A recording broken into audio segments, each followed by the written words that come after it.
Is he this gangster that behind the scenes is that him? Or is that Shout out to Wendy Williams. Picture this, chandeliers blazing like 1,000 paparazzi cameras, the air heavy with designer perfume, cash-fueled ego, and secret handshakes. The kind of night where smiles are weapons and no one dares to breathe easy. That's the scene former bodyguard Gene Deal swears was the opening act. A Diddy party, but not the bubbly, celeb-packed fantasy the tabloids shove in your face. Number. This was a carefully staged performance. Gene says it wasn't about music networking or brushing shoulders with Hollywood royalty. This night, he claims, had a darker agenda, a setup crafted to pull Wendy Williams into a trap so tight even her sharpest instincts could miss it. The alleged playbook: keep the drinks flowing past her limit, capture every compromising second on camera, and lock it away, not for nostalgia, but as a weapon. In a court proceeding that has nothing to do with Wendy's career. Moreover, that were made in front of Wendy Williams. If true, that is outrageous because this judge, one, she's not in the entertainment industry, so I don't know where she would get off opining about that and why that's even relevant to her role as a judge, who's basically the judge of the law. Wendy wasn't just another face in the crowd. For years, she'd been a thorn in Diddy's side, boldly peeling back rumors about him on air, tossing out speculation other hosts wouldn't dare breathe. She questioned his love life, his power moves, his business empire, and she never flinched. That made her a threat. And if Gene's story holds weight, this wasn't revenge for a few jabs. This was about silencing a voice that could spark headlines with one sentence. He describes a party designed not for celebrity snapshots, but for leverage insurance Diddy could use against someone who knew too much. We've all heard the murmurs about his so-called blackmail vault, an alleged collection of damning recordings of stars, moguls, and politicians. For years, insiders have called it the industry's worst-kept secret. If Gene is right, Wendy's name was meant to join that list, filed away with others, forced into silence. Which leaves the chilling question: if one tape could muzzle Wendy Williams, what other secrets are locked in there? And how many deals in Hollywood were sealed because of something caught on film behind closed doors? And then what's the stuff that's happening with Wendy Williams? Do you think this is all connection too? Of course. Gene's claim hits harder when you stack it against what other sources have said about those infamous party drinks. Multiple accounts describe cocktails that weren't just laced with top-shelf liquor, but allegedly mixed to make the drinker compliant, pliable, easy to steer into situations they'd never choose sober. It's a chilling thought, not only for what it might mean about Wendy's night, but for what it hints at. She may not have been alone. Was she singled out because of her fearless mouth? Or was she just one more in a chain of victims caught in the same trap? The web gets darker when you look at Diddy's current legal mess. In courtrooms and sworn testimony, patterns have emerged that some claim stretch back decades. We've heard about freak-off marathons, people pushed into things under the haze of drugs or alcohol, and cameras quietly recording when no one was looking. Even with a powerhouse legal team dodging the worst charges, the details that did make it into the public record form a pattern, one disturbingly in sync with the very story Gene Deal swears happened years ago.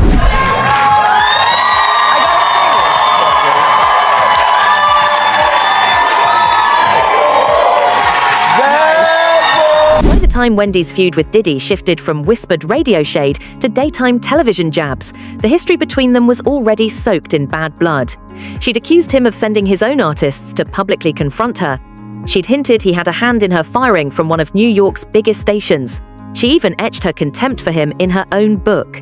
And then came the twist, a 2017 on-air reunion that looked warm on camera, but in this business, smiles are just another prop. What makes Gene's account even more explosive is the timing.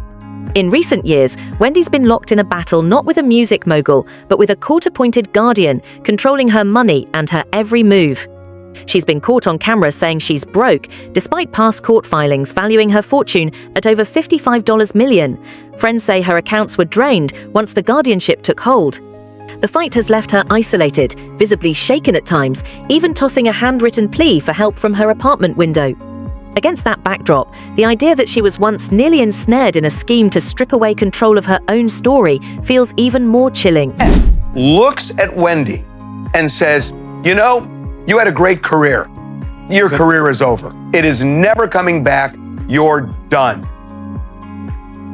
Why would a judge? Wendy hasn't exactly been quiet about Diddy's recent legal downfall. If anything, she's worn it like a badge of vindication.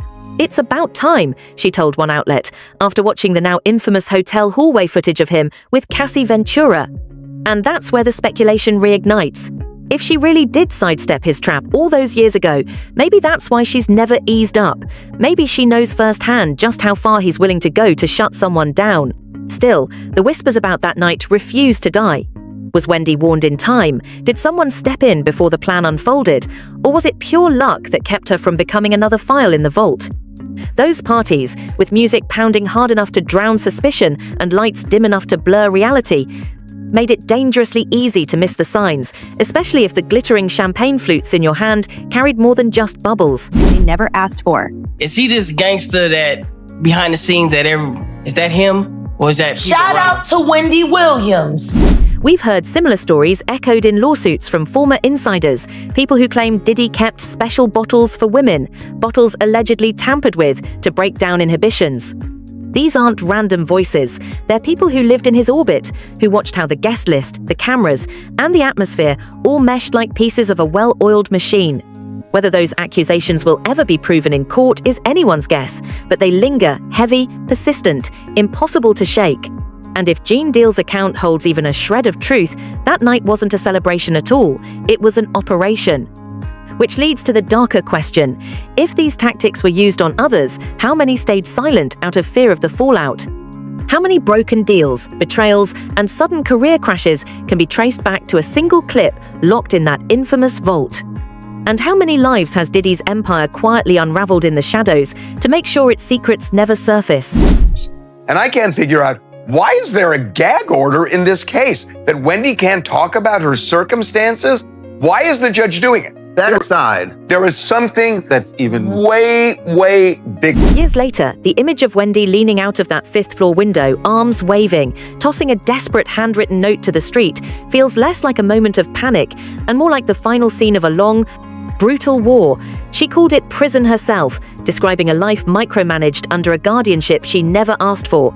She couldn't step outside without clearance. Her own fortune was locked beyond her reach. Could this be the price of going head-to-head with someone as powerful and unyielding as Diddy? For decades, she called him out, brushed off threats, and kept talking. Yet here she was cut off from the world, claiming she had nothing, while friends swore they'd seen tens of millions sitting in her accounts just months earlier. Reversals like that don't happen by accident. Not without someone, somewhere, pulling the strings. The judge in the guardianship read Alex Finney the Riot Act, threatened her and said, "You're talking," making an accusation that she's talking to the media. And if you continue doing it, I'm going to do this to you. I'm going to do that to you. There is a gag order in this case. I can tell you that the judge has scared a lot of people in this. Wendy's battle with Diddy was never just about sharp words on a mic. It's always been about control, the power to decide who gets to speak, who keeps working, and who quietly vanishes from the spotlight. In her radio days, she built her brand on challenging the untouchables, and Diddy sat at the very top of that list. Industry vets still recall how quickly doors slammed after certain on-air jabs, how station execs suddenly turned icy. Now, decades later, she's fighting to prove to both the public and a judge that she's capable of running her own life. If her claim is true that she's aced every cognitive test, then why is she still locked inside a memory care unit? Meanwhile, Diddy's walking his own tightrope in court, staring down an October sentencing after being convicted of transporting people for paid encounters. He's been moving fast to paint a new picture therapy sessions, rehab programs, even courses aimed at addressing violence against women. On paper, it's a redemption arc, but for those who've tracked his career, it feels like another carefully crafted performance, a PR play to smooth his image before the judge delivers the verdict. They once worked together a long time ago. They're not friends now. They don't like each other. And yeah, 50 has taken every shot, especially when Diddy has been down. The contrast between them is impossible to miss. Wendy, stripped of access to her own bank accounts, is fighting to prove she can still steer her own life. Diddy, accused in open court of running schemes built on manipulation, coercion, and secret recordings, moves freely crafting his image, shaking hands with counselors, smiling for perfectly timed photos. This is the same man who once allegedly threatened to choke off a major radio station's music supply over a personal grudge, now presenting himself as a student of self-improvement. But is this true rehabilitation, or the same playbook he's used for years? Control the narrative before it controls you. Behind the red carpet flash and glossy magazine spreads is a hierarchy where those at the top decide not just careers, but the stories the public gets to hear. In that system, Diddy isn't just an artist or mogul, he's a gatekeeper. The allegations paint a reach that goes far beyond personal feuds, stretching into airplay decisions, headline shaping, and quietly killing stories before they ever see print. When that kind of wealth meets the power to decide who gets seen and who gets erased, the playing field doesn't just tilt, it turns into a wall. So that's just competitive. Competitiveness. All right, so you and Diddy, you and Puff cool? No, I don't really rock with him. Okay, damn, all right. I didn't know what that meant. Okay. All right, yeah. We've all heard the whispers about powerful figures buying their way out of bad press. But with Diddy, insiders say the pressure was far more direct. Industry veterans recall music execs being warned that giving interviews to certain journalists could cost them prime promotional spots.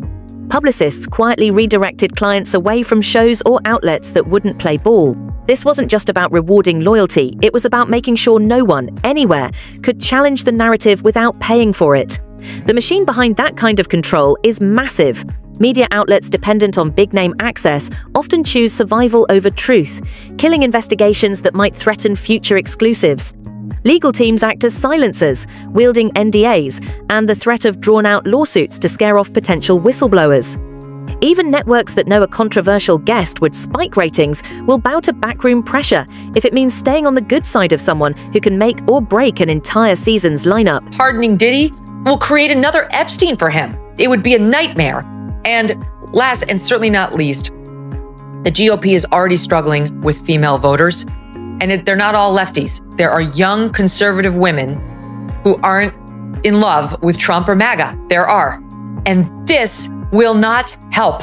It's very clear. We all saw the videotape of him beating the hell out of Cassandra. It creates a feedback loop where fear works just as effectively as money. When executives know a single phone call could choke off a major revenue stream, they think twice before greenlighting anything risky. For journalists, it's not just the loss of an interview, it's the threat of being shut out of the entire industry, branded as difficult or unreliable. For whistleblowers, the stakes climb even higher, as they weigh speaking out against the very real possibility of being discredited, sued, or quietly erased from the business altogether. The result is a curated silence, where only select truths are allowed to surface, and even those arrive carefully shaped to minimize damage. Seen in that light, it's no surprise some of the most explosive allegations against Diddy have taken decades to surface, often from people with nothing left to lose. When controlling the narrative becomes as valuable as topping the music charts, it stops being simple reputation management and becomes an entire media ecosystem, contorting itself to shield the powerful at all costs. Look at Diddy, for instance. Mm-hmm. Let's take a look at him. Mm-hmm. Let's take a look at, he has videos. He has videos of the parties. Now, what I've heard, which I don't know how much of it is in mainstream media, I don't really follow the story that much, but what I've heard from friends that are attorneys, friends of mine that have represented me before, agents and so on, is there's a bidding war going on. The testimonies piling up against him paint a picture stripped of all polish. Women have stood in court describing how they were coerced into multi-day freak-off marathons, recounting substances they never agreed to take, cameras they never expected to see, and the constant threat that any footage could be used as leverage if they refused to comply again. Cassie Ventura's story is already public, her hotel hallway surveillance clip etched into the cultural memory. But she's not alone. One anonymous witness told jurors she was struck, choked, and pushed into a staged encounter for Diddy's entertainment. The details echo the whispers about that party Wendy was allegedly invited to, right down to the hidden recording devices, and the list of accusations keeps growing. Lawsuits from former insiders claim Diddy kept special bottles for women, allegedly laced to make them more compliant. Filming, they say, wasn't rare, it was routine. Some even allege the threats didn't stop with the women on camera. People working behind the scenes to set up these situations faced their own intimidation if they refused to cooperate. The lingering question is how deep that archive runs and who else might be trapped inside it. Did you ever have the opportunity where you got invited and you said no to it? Hell yeah.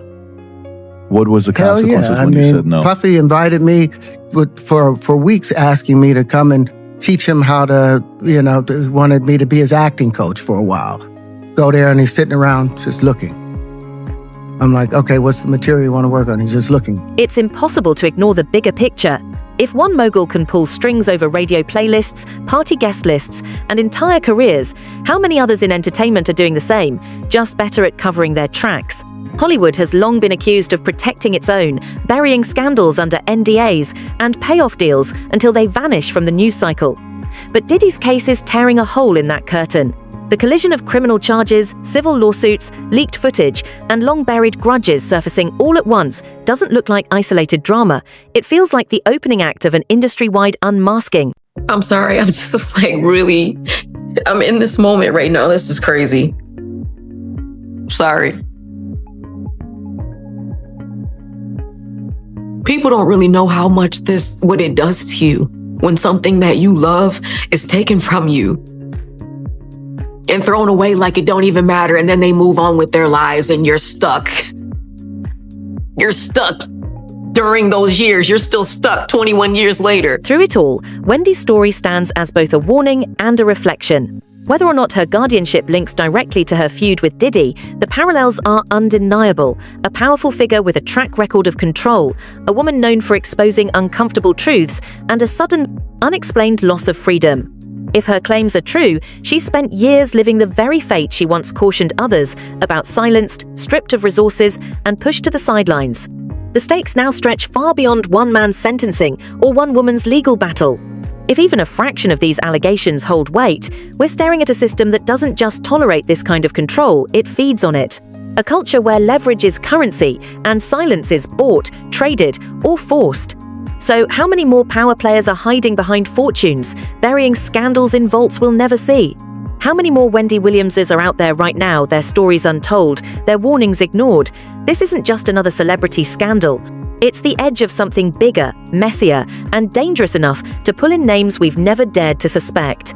The question is, will this be the moment the walls finally crack, or will the silence win again? Until then, stay sharp, stay curious, and keep looking.